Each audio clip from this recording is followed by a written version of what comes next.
In the early days of component hi-fi, it was really a post-World War II thing where guys that had been in the radio corps in the war took their skills of electronics and decided, hey, I could make a really great sounding phonograph out of this stuff. It was basically a box of parts and an instruction sheet, and you had to solder it all together, and if you were lucky, when you were finished and plugged it in, it worked. It was really component hi-fi made up of different manufacturers' parts put together.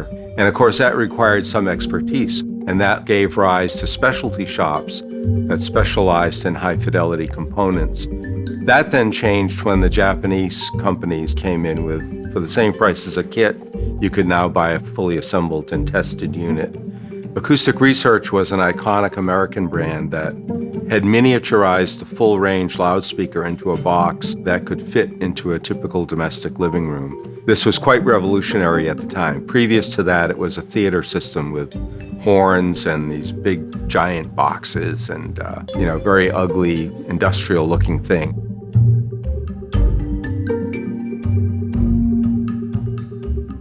In 1972 in Munich, there was a conference of distributors for Acoustic Research loudspeakers. Many of them were also the importers of an American brand, Marantz. So those importers really had Acoustic Research speakers and Marantz electronics, and those products went together. There was some news at this conference that was very disturbing to the distributors. Marantz had been sold to a Japanese company, and they had decided that they were going to bring out a line of loudspeakers. Most of the distributors were not that pleased with the direction that Marantz Electronics had been going in at that time. And the final straw was when they said, we're going to produce our own loudspeakers and we expect you all to sell them. No way we're going to get controlled by one vendor. These were entrepreneurial and capable business people, and they weren't going to be pushed around. And one of the ideas that they had was, why don't we make our own electronics brand? That was really the seed that started NAD, was the distributors wanting to have a product that represented their musical values, their commercial values, and that they could distribute and have some control over. Marty Borish was the president, managing director of Acoustic Research.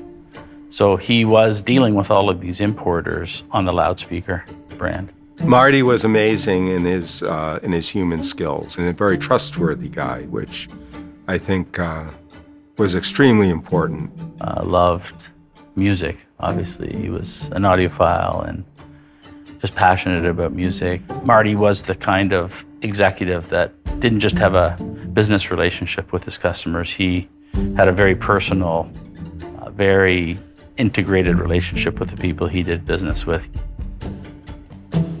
I always had a love of music. I realized at a very early age that I lacked the talent necessary to make a career in the field of music. So I reluctantly followed in the family business, which was optometry.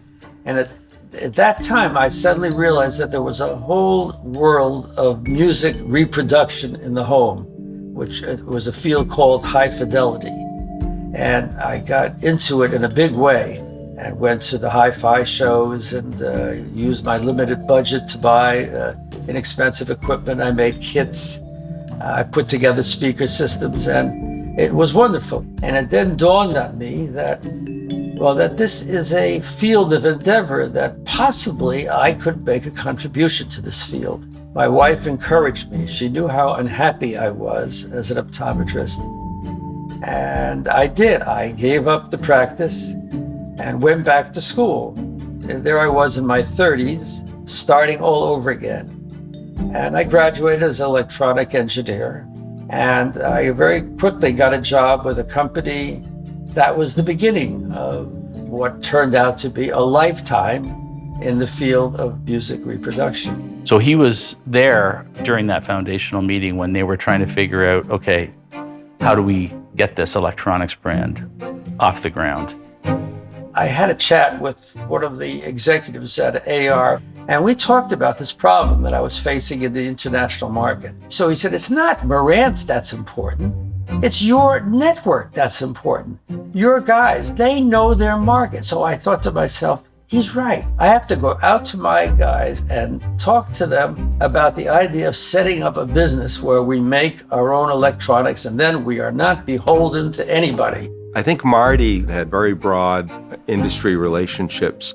I think he knew of some potential sources for these products that could be relabeled kind of as a private label. And I remember Elaine came with me on this trip, and we got in a car, we drove all over Europe. And in every country, I explained my brilliant idea, and they all looked at me and said, "You're crazy." Finally, I got to Germany, and I was getting a little discouraged at this point, and I met the two guys in Germany who were handling our distribution. And I explained this idea. What an idea! We love it! And do you think you know how to do this? I said, yeah, I know how to do this. Sure, I can do it. He said, well, then let's do it. So Marty came back and he said, I think I've found some products that we can relabel. We're going to have to come up with a name for the brand. Then when we go to a hi-fi show, I remember this, they always list all the companies that are showing alphabetically. So I had the Association of Audio Distributors, AAD, will be the first name listed. So I told that to my guys in Germany. AAD, we don't like that. How about NAD? So I said, that defeats the whole purpose.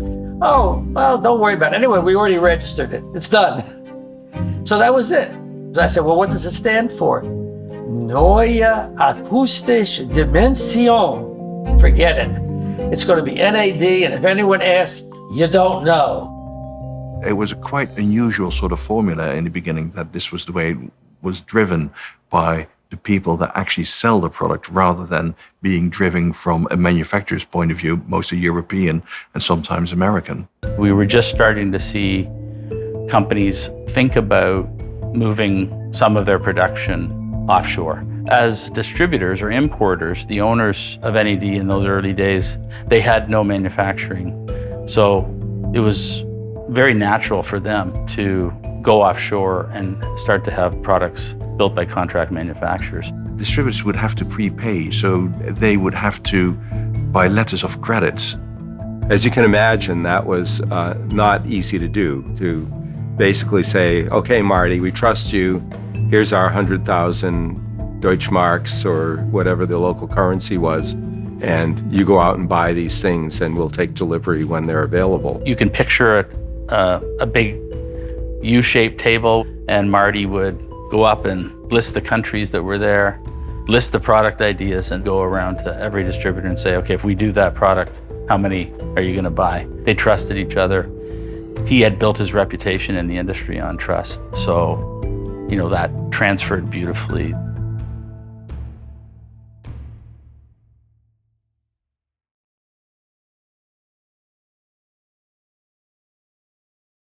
Technology moves quickly, products get old, and they needed some fresh new products that had some new capabilities. And there was a young Norwegian engineer that had been working at acoustic research that Marty knew well. Now, at that time, I had hired a very bright, talented engineer from Dolby Labs by the name of Bjorn Erik Edvardsen. Erik was a super cool guy. He always willing to give advice. Any problem he had, he was always trying to help out. He always had this philosophy of just keeping things simple. Look at a problem and approach it from a different angle. Fundamental things in design of product. That was the key thing to him, to keep it simple and have good value and just have the basic designs in there. He was always a good mentor in that respect. And unlike so many other technical people, he wasn't just focused on technology, but he knew about literature, he knew about music. And he had all kinds of great ideas on how to make good sounding product that without spending a lot of money. Those were two elements that came together: the genius of Erik Edvardsen's design capability and the concept of manufacturing in Taiwan to get the lowest possible price. In order to make NAD a worldwide brand, we have got to manufacture at a low-cost area. Anything coming out of Japan was very expensive. The yen was getting higher and higher and higher. We also have a company in Taiwan that's just starting electronics now called Fulet Enterprises. But Erik and I talked to their engineers and talked to their plant manager. We saw right away that they were good engineers and that they could be taught. Erik agreed to stay in Taiwan and do some training. I went back to the NAD organization. We had a big meeting and I said, we're moving from Japan to Taiwan. We've got an engineer with great ideas and he knows how to make products that sound good and yet don't cost a fortune to make. In the late 60s, music became the focal point for the cultural revolution that was taking place across the Western world. The Cultural Revolution was really led by artists like Bob Dylan, the Byrds, the Beatles, who put into words the emotions and the feelings of a new generation of people and started talking about these cultural changes going on, about the war in Vietnam, about all of these things that were impacting the lives of young people. And the words of the songs became very, very important. So there was definitely a need out there for sound systems that could reproduce more accurately. And there was a willing audience of young people for whom that was the most important thing in their lives.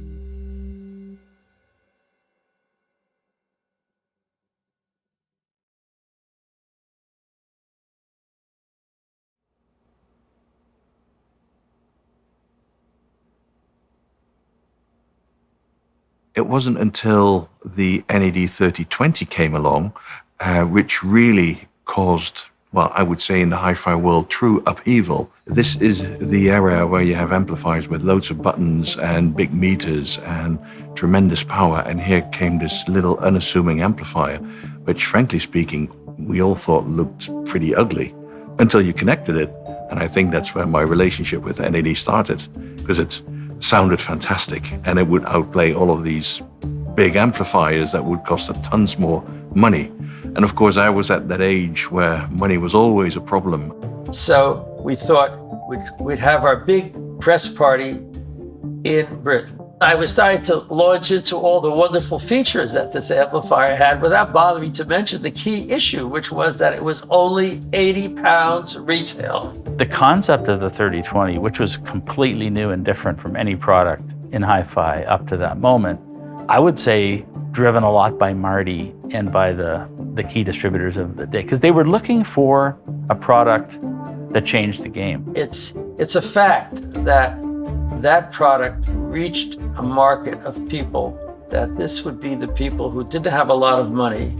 They were either students or newly married or on a tight budget, but they loved music. And this very small, simple amplifier would sound better than many amplifiers selling for 3 or 4 times the price. And so it proved to be. It was not a very difficult product for Fulet to make, because it was very simple. It changed the industry. And of course, it changed NAD because it took off like a shot in Britain. Fulet was making production runs of 1,000, every week, another 1,000. The concept for the 3020, the way that Erik approached this, was very different than the way engineers normally approach things. He was a very practical, pragmatic approach. He said, you know, I'm designing these products with a test resistor and a sine wave generator, and we look at distortion. But that's not the way people actually use these products.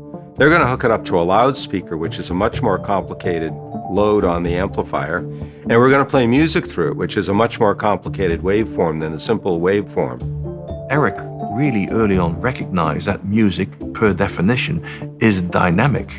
So there is a difference on what an amplifier can put out continuously, or also what it can do in short moment bursts. If you had a party and you turn your amplifier up too loud, and you may have had a drink, so your hearing isn't that critical anymore, and you hear this distortion that at some point it kills your tweeters, which is not because the amplifier has too much power. No, it's because the amplifier has too little power. So one of the really interesting innovations that Erik came up with was this idea of soft clipping. Technically, it looked at the power supply, and as it would start to run out of juice, he would limit the power supply and prevent the clipping in the output stage. The amplifier could see, oh, this is going wrong. So when it gets to the point, it will start to clip. It will start to round off before it starts hitting that maximum line.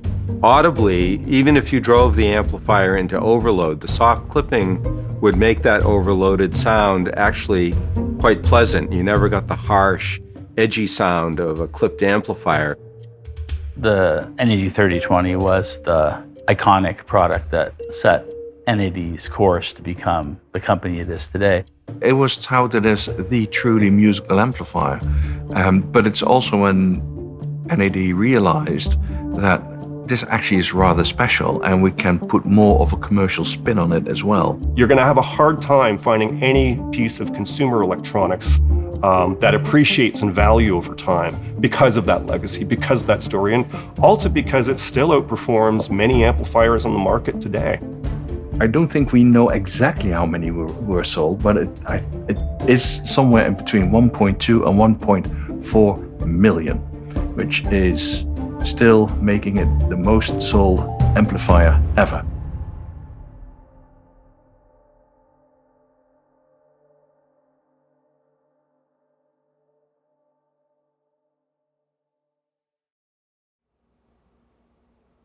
NAD really became known as an innovative brand that came up with some incredible ideas and concepts that were not just features that were a bell or a whistle, they were features that actually made the music sound better. One of the things they did in the 80s was they did a study exactly what were the average power levels required to reproduce music and what were the peak levels required.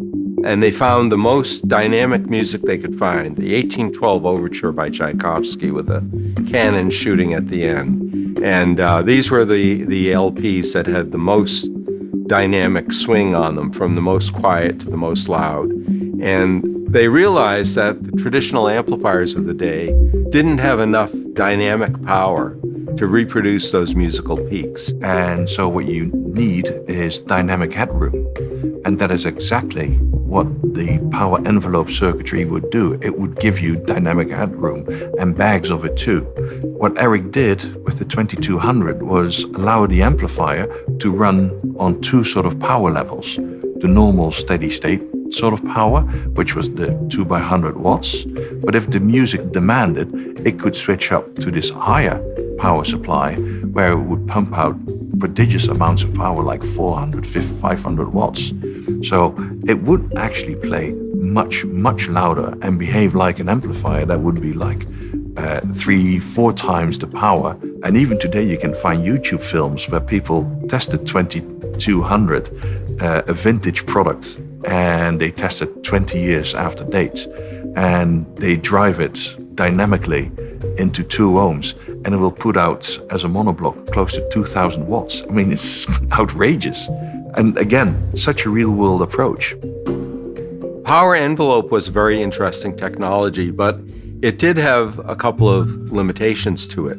One of them was the switch over from the low voltage, high current supply to the high voltage supply to the peaks, which is the characteristic of power envelope. And there was a glitch where it switched in, and that really drove Erik a little bit crazy, I think. He said, you know, that we've got to find a way to eliminate that. And he came up with a very interesting, typically Erik kind of a concept. He said, well, let's do it the other way around. Let's run the power supply full unless the amplifier sees a really low impedance, in which case we'll actually readjust the power supply parameter dynamically, and that became power drive, which meant high dynamic power, low impedance drive.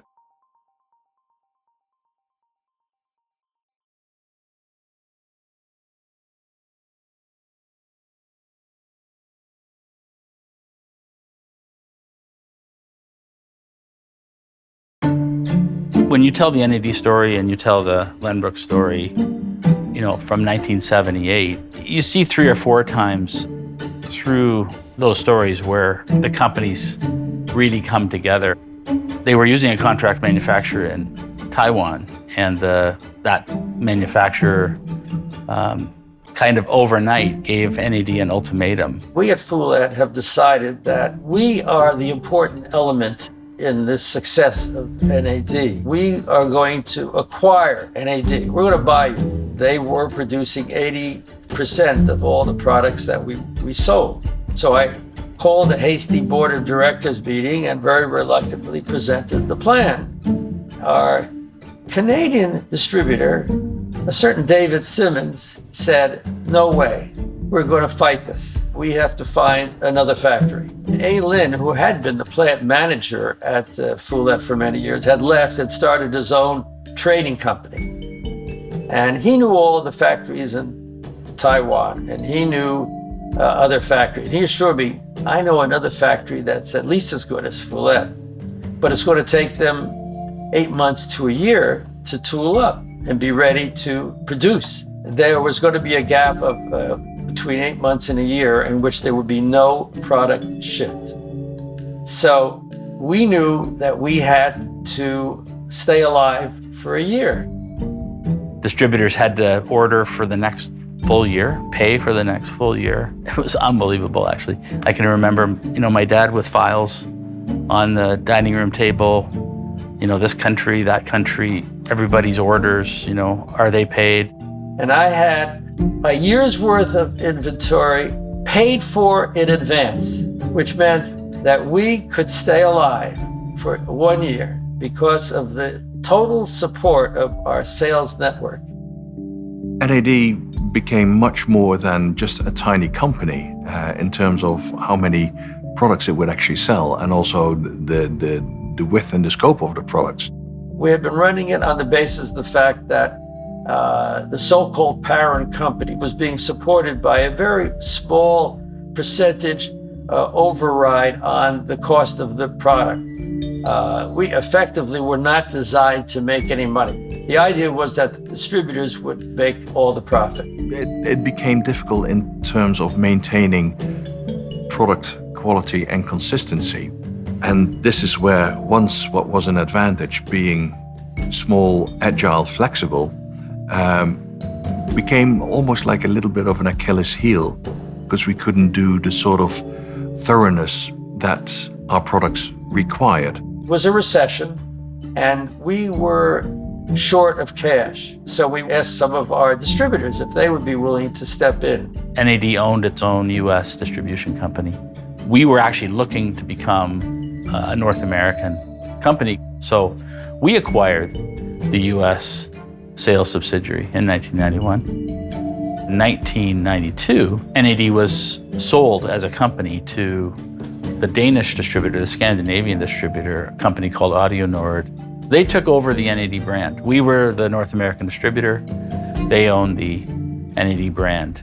The company survived, and the company made good progress during that time. There was this feeling that this is a company worth saving.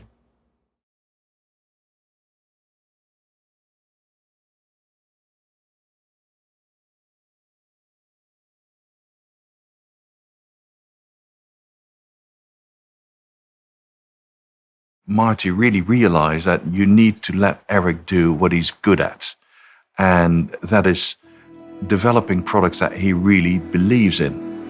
This is the 118, and this is pretty much the brainchild of Bjorn Erik Edvardsen. Pretty early on, he realized the power of DSP, digital signal processing. This is the world's first stereo DSP preamplifier. Remember, we're talking about 1995 here, so it's pretty early days for this type of technology. In DSP, you can change all characteristics of sound without any of the bad side effects. In the analog world, every time you add a feature, you actually take away some of the sound quality. The knowledge of DSP and programming, NAD was way, way ahead of anybody. It was, I would say, at that point, 10 years ahead of its time in what the consumer would have understood and known. for quite a few people, this was a little bit too abstract, if you like, and perhaps offering solutions for a problem that they didn't really have. We as engineers understood it fully and said, wow, we want these, we can do all these things magically inside. The DSP allows us to do all that, which you can only dream of in the analog domain. But that message was probably lost, I would say. And the other thing, to be quite frank, is that it's a really plain Jane looking unit. I guess being engineers, we kind of looked on the inside, and the industrial design on the outside didn't reflect what was on the inside. Its cosmetics really didn't exude, hey, this is something special here. AudioNord soon realized that for real success, a brand like NAD really needed to be driven from the North American market. The North America was the market that was driving things like audio-video receivers, digital amplification. It was really driving the next generation of hi-fi and AV products. That brought Lenbrook, our company, together with NAD in another new way, which was AudioNord asked us, would you guys be willing to acquire the brand and drive the brand? And so I got on a plane and arrived in good old Canada. Came in and said, look, we know what you're here for, and you don't stand the chance. We've got enough things on our plate. The last thing in the world we want to do is acquire NAD. It's not going to happen. It's just a wasted trip on your part. I said, well, okay, but I'm here. It's good to be here. Why don't we just have a chat? 20 minutes later, they bought the company. That's all it took for them to decide, yeah, you're right. We're going to buy it. And they did. In the mid to end 90s, it was really like we were running after ourselves in order to make good what went wrong before. Luckily, Lenbrook stepped in and took over from Hi-Fi Kluben, or AudioNord at the time, and was able to put in the resources that were needed to make sure that we were back on track.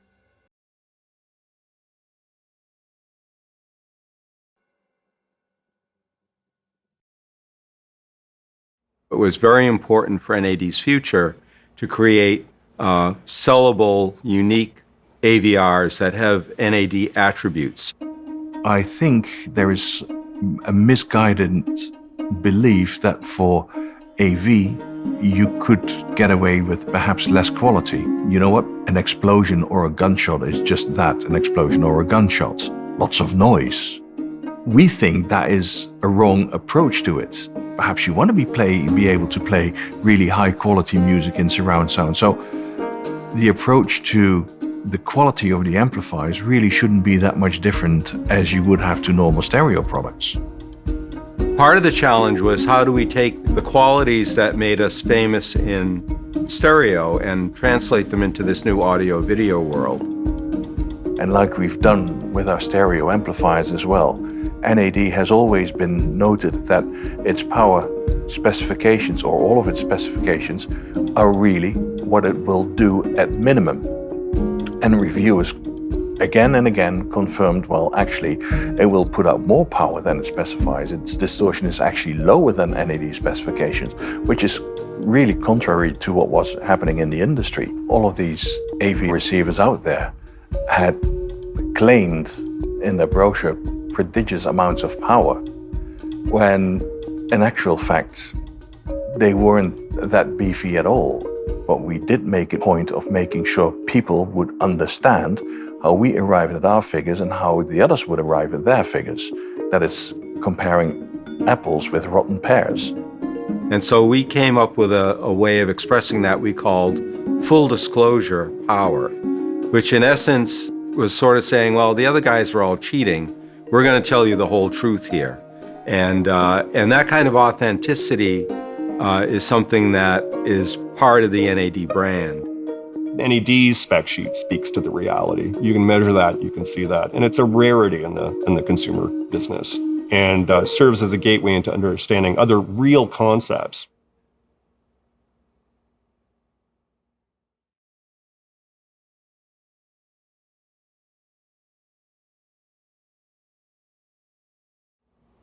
With so many connections and so many amplifiers and early days of video processing, every 8 to 12 months, they were leapfrogging the technologies. For us to redevelop a whole new AV receiver every year was not practical for a company of our size. And it's almost perverse that people are almost forced to buy every once or every 2 years a new AVR because there's a new standard. Buying something to throw away was not part of the NAD ethos. So we made those components on plug-in modules so that the hardware could actually be upgraded. We didn't have to redesign the whole thing and come up with a new model and new safety regulations and all the rest. We could just upgrade the unit. So you could replace just the module and make that receiver work with your new TV set, with the new surround formats, the new software that was coming out. These are the things that change. And that is exactly what MDC allows us to do. Extend the life of our platform and continuously expand it. And we fulfilled our promise by making the upgrades available and making them at an affordable price.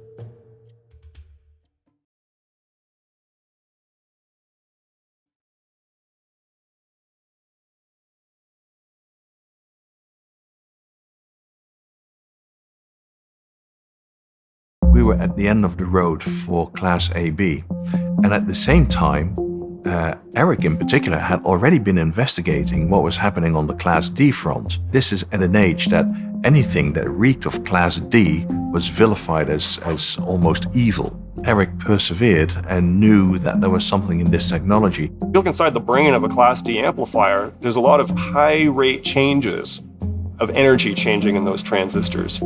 And they burst and change at the rate at which the music is being delivered. Why do this?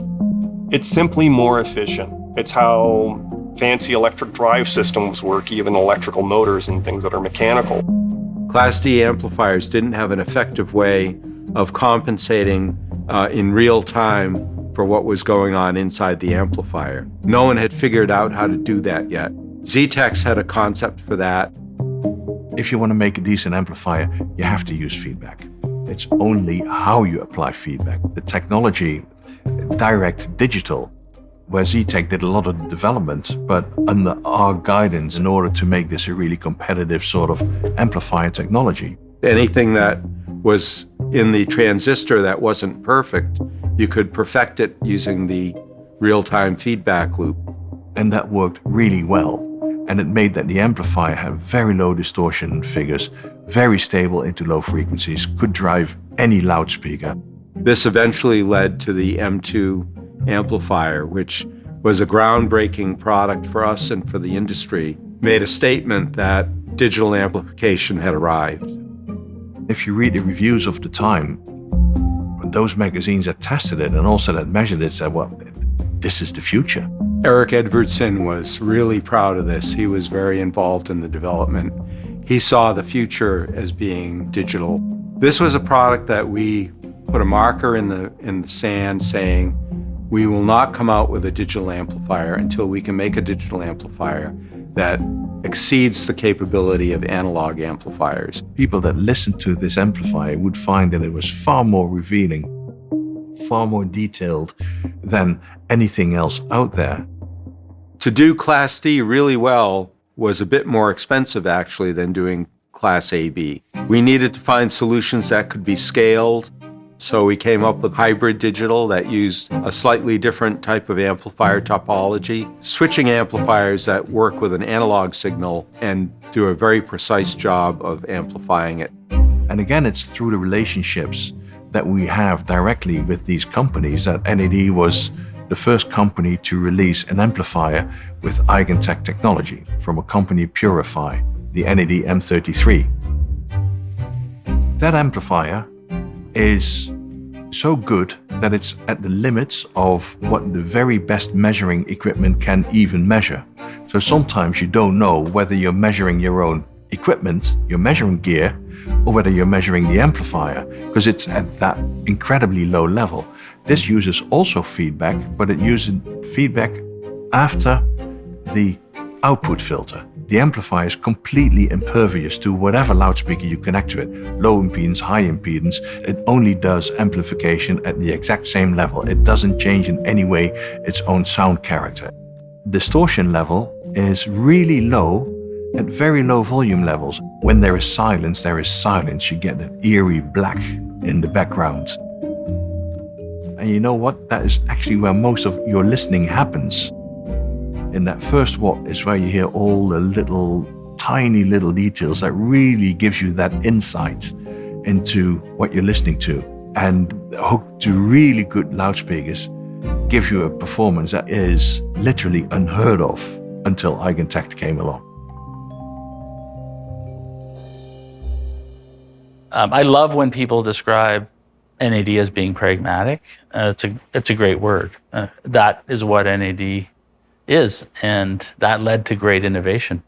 I mean, I really see a brand as a promise to a consumer. So if a consumer buys an NAD, our promise to them is that it's going to have exceptional audio performance and great reliability and a sensible feature set that doesn't go over the top with bells and whistles, but has everything you need to get the job done. It's about narrowing things down to an essence of relevance to a particular set of customers who appreciate substance over delivered features. NAD's customers historically, and it continues today, appreciate a solid design ethic and delivering natural sound quality in a world that's getting more and more filled with distractions and the possibilities to do so. It's a question of what's relevant. The 50 years have been really exciting for a whole multitude of reasons, but looking ahead, I think the next 50 years are going to be exciting for a whole different reason. So I think NAD's best days are ahead. I think NAD's values, which are really performance, simplicity, value, innovation, these are things that are authentic values. They translate directly into products you can see and hear and touch. And I think that authenticity, that long 50-year history of a consistent story. We've always told the same story. We've always even had the same visual look to the products. As we've moved into the 21st century, we've expanded in areas, and also I would say in visual design, we've made improvements there as well. But the core values of NAD are exactly the same as applied to modern technology, modern sources. And we find that the new generation of music lovers coming up, I think there's a real renaissance of music listening that's occurring. We think that the future will see a change in the way people consume music. Certainly, we're in the streaming age right now. Through the Blue OS system, we actually, in a sense, a direct connection into the customer's listening room. Ease of getting to your music, and the more accessible it is, and the easier to get to it, and the more accurate it sounds, and the better it sounds, all of those things will constantly be playing into it. They can see and they can feel and they can hear the care that goes into developing these products and the honest way that we reproduce the music without adding gimmicks.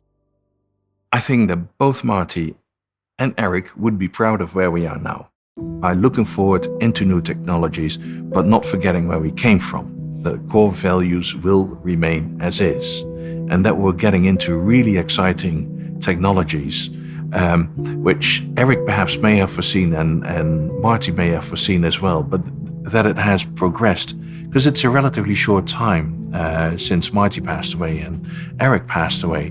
But the big strides that we have taken in the meantime, I don't think any of us could have predicted that. Erik was very generous. He had a lot of proteges that had his same value for really a kind of perfection in sound reproduction, a very straightforward, down-to-earth way of getting there. Anything overcomplicated, he would just scratch on and say, start over again. That just doesn't work. Creative solutions, make it super simple. That's, again, stuck in my mind because that's always the word he would always use in the lab. You know, Susie, super simple. I would say that Marty and Lenbrook had a perfect alignment. They had the same values in terms of we're selling on relationship. We often sit and just say, if only Marty could be alive to see what NAD's become today. You know, both Erik and Marty worked on NAD right to their last day, right to their last breath. It's actually really remarkable. So we had the chance for them to start to see some of these signs of real success as NAD's matured and taken the lead in its space, in its market. I think they'd be proud of us, and their legacy is safe. The fact is that our lives are meaningless without music. These are companies that know that, understand that, and will be there to provide whatever the method is, they will be providing it. And 40 years from now, they're still going to be around because they haven't lost sight of what counts.